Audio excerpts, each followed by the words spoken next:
Good evening, Internet. This is AB Marie, and I'm bringing it back to 2006 with some of that glossy nude lip gloss stuff that everyone used to wear that tastes like candy. Yeah, it's awesome.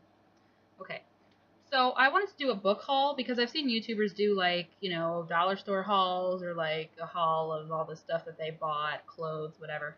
I just have a lot of books, so, you know, and I've never really gotten to talk about why I have, I'm not going to show all of my books because that would take a very long time. That could be another video if you guys are interested. But I picked out some books that I think, that I liked, that I found interesting, and that I have opinions about. So, all right, book number 1 is The Iliad and the Odyssey. This is not for a beginner reading, I don't think. The wording is very, not how people speak. Obviously, this book was written thousands and thousands and thousands of years ago, and nobody's even really sure who Homer was. Some people say that it was like a group of people, like scholars, who wrote the book together. Some people thought Homer was a woman, because in the Odyssey, he was talking about all the different parts of like the ship that Odysseus was on, and he got a lot of the parts wrong. Like, he named them wrong. Like, it'd be hard to find an exact example because I haven't read this book in so long. But a lot of people thought he was a woman because I guess back then they didn't expect women to know the parts of a ship. So it's like, oh, you're ignorant about boat parts. That must mean you're a girl. It was a different time back then. So this is my opinion on the Iliad, which is about the Trojan War. I liked the movie better just because the book version is like the gods' point of view. I mean, it shows like both sides of the story, but it's like, the gods and goddesses, how they're like sided with each other. Damn, that's a workout. Like, it's a heavy book, so anyway. And it's a lot of like family drama shit, like Zeus and Aphrodite and this and that versus, Hera and Ares and whatever. And it's like, if I wanted a bunch of family drama, I'd just watch one of those reality TV shows, And I didn't really get on the Jersey Shore bandwagon, A, because I'm from New York, and like Jersey, ew. And second, that's just, elimination shows, though, I really like. Like RuPaul's Drag Race and like those cooking shows. I love like elimination things. I think it's cool. But anyways, so that's the Iliad and the Odyssey. It's all in the same book, and it's that gold. Fancy. Okay. This is a book called Shiver. It came out, I want to say like 2000, I want to say 10. When did I get it? How old am I? Yep. Oh, damn. 2010. Yeah, I'm awesome. Well, okay, so this is a werewolf love story, but it's a really refreshing take on it. It's about a girl who grew up with a pack of wolves in her backyard, and one of the wolves is a guy, and he turns into a human every summer. Like, his werewolf transformation is triggered by temperature. So if it gets warm, he turns into a human, and if it's cold, he turns back into a wolf.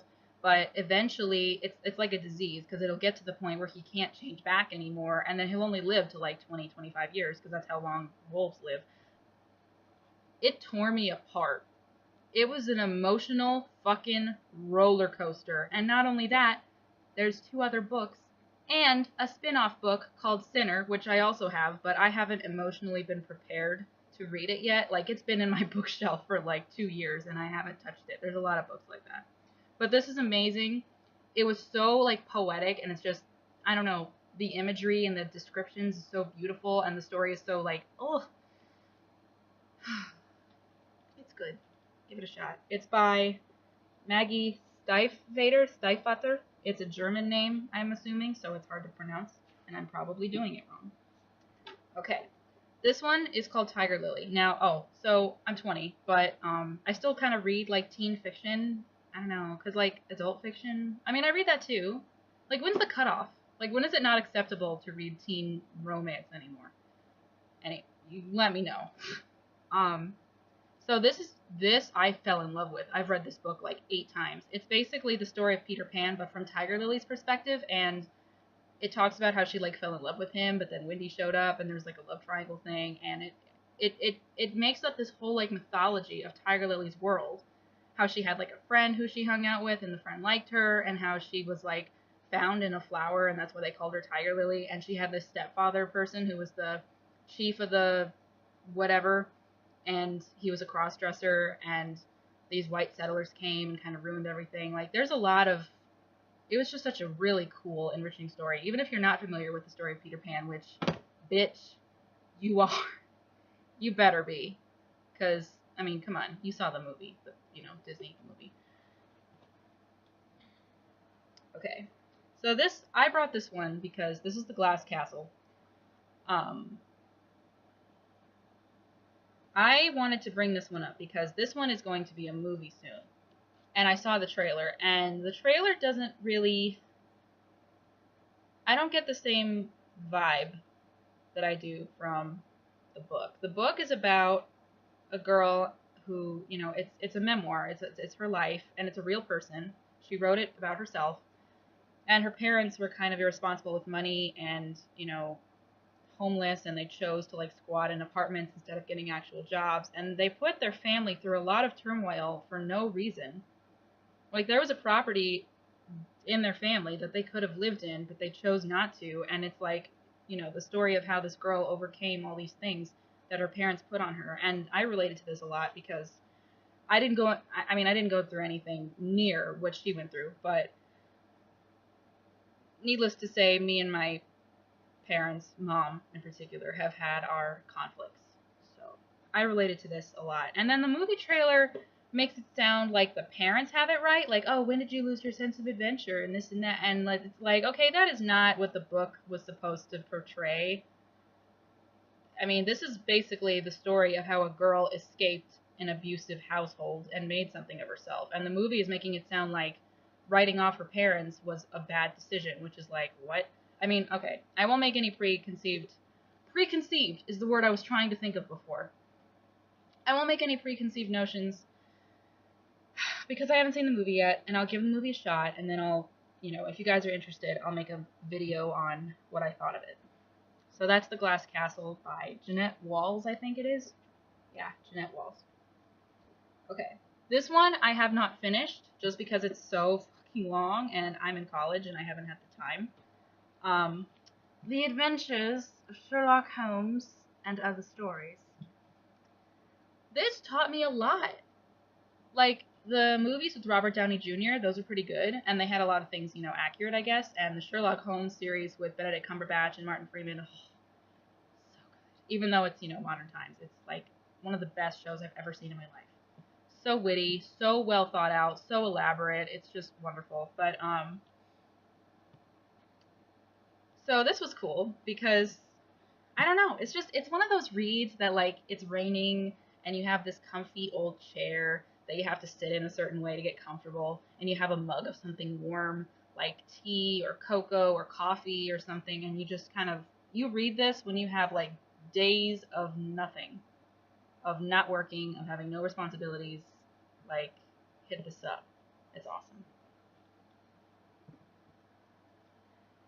This one I picked, A, because I like the book, and B, I kind of have a sentimental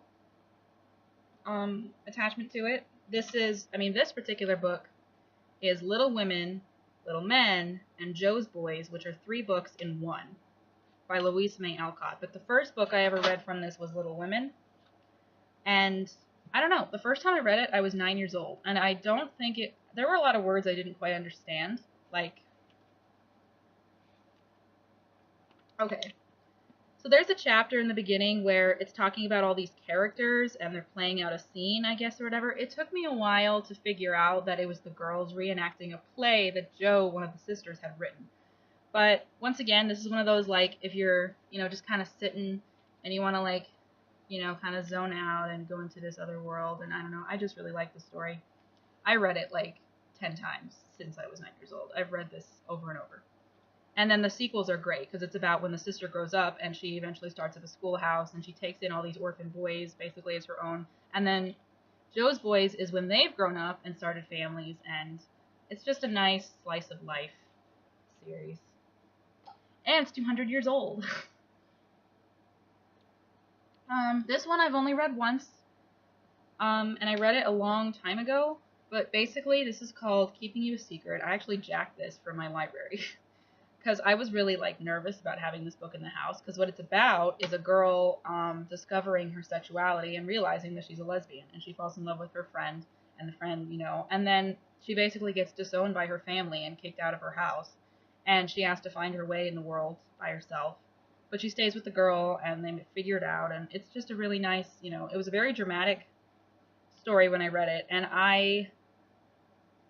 it was a good way to get some perspective, because I'm, you know, a straight girl, but I've had friends who are, you know, gay, bisexual, transgendered, what have you, and I wanted to be able to put myself in their shoes, to know, like, the fear of potentially being rejected by your friends, by the person you like, by your parents. So this was a really good book to get some insight. It's by Julie Ann Peters, and it's a standalone book. It's not a series or anything. This one I had to read because it was a required material in my English comp class when I was going to community college my second year. Oh. 1 second! Super good. It's basically about how words can have power over people, like literally power. Like you hear someone talk and you get a gist of what their personality is, and once you figure out what personality type they are, there's a set of words, like a combination of words that can basically hypnotize them. It's really cool. And it's set in modern day, and it's confusing at first because it jumps back and forth between different timelines, and you're not really sure what happened first, but it's so good. And it's just awesome. And it was even signed. This one it's nuts. I ordered this on Velour Books just because it was a reading, you know, whatever, and it's signed by the guy who wrote it. That was just a crazy coincidence. And Max Berry he's from Australia, so like just this is one of my favorite books, and it was cool that it got signed by him, and it was awesome. It's a really good read. I ripped through this in like 3 hours, just because it was so good. Alright, so my mom came home, which means I have to go grocery shopping soon, so I did have 3 other books to show you. I'll just give you like a quick summarization for these two, and then I'll, you know, do the last one. So this one's called Nightshade. This is the first book in, I think, a 3-book series, and then there's a spin-off series. This was good. It's a werewolf love story, but it's the girl who's it's basically like, if you ever read Blood and Chocolate by, I think it's Annette Curtis something, I can't remember her name, or something Claus, Annette Curtis Claus, something like that. It's basically that story, except the girl actually does end up with the human. And see, if you saw the Blood and Chocolate movie, then that is what happens, but the movie is completely different from the book. Completely different stories. Both good. So this was awesome. And then it gets into like this whole other world, and it's pretty elaborate and cool. This is the last book that I know of in the Blue Blood series, which is written by Melissa de la Cruz. Awesome. Basically like a set of vampires, but they had past lives, and it's connected to like the pilgrims in history, and it's all set in Manhattan, and it also has to do with like biblical mythology, like Michael and the angels and all that stuff, and how vampires are basically angel people or whatever, and that's like the past lives or something. It's really cool, and it's like a romancy thing. And last but not least, the Silmarillion. The holy grail of my library. It's actually really difficult to find this book in places. I mean, this isn't just something you can walk into Barnes & Noble and get, unless you can, and no one's told me, and that would be amazing. But basically, if you're familiar with the Lord of the Rings series, and the Hobbit series, and all that stuff by J.R.R. Tolkien, and the movies, of course, this is like the Bible of Middle-earth. It explains how the world was made, and, so there's Gandalf, who's one of the wizards, but there's actually, 5 wizards, or 7, or something like that. There's 2 blue ones, there's the brown one, I forgot his name, Saruman, which is the white wizard, but he turned out to be bad, and then there's Gandalf the Grey, and then there was I think that's it. It's the brown one, the white one, the gray one, and the 2 blue ones.